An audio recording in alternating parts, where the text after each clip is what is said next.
TPCC chief గా నేడు మహేష్ కుమార్ గౌడ్ బాధ్యతల స్వీకరణ. మధ్యాహ్నం 2 గంటలకు గాంధీ భవన్ లో కార్యక్రమం.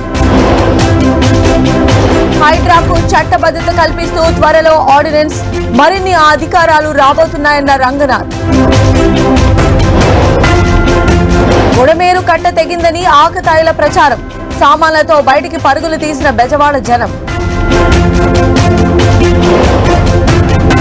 విజయవాడ వరద నుంచి కోలుకుంటోంది. ప్రభావిత ప్రాంతాల్లో మంత్రి నారాయణ పర్యటన.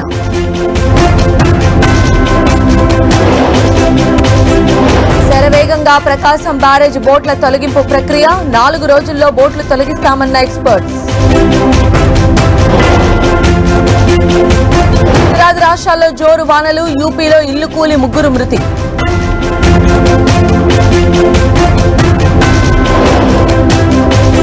వారసత్వ రాజకీయాలతో యువత నష్టపోతోందన్న మోదీ. కాశ్మీర్ను 3 కుటుంబాలు భ్రష్టు పట్టించాయని విమర్శ.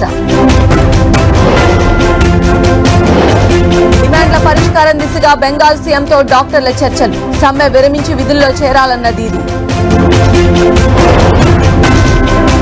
పొలిటికల్ బ్యాక్ డ్రాప్ తో తమిళ హీరో విజయ్ కొత్త మూవీ.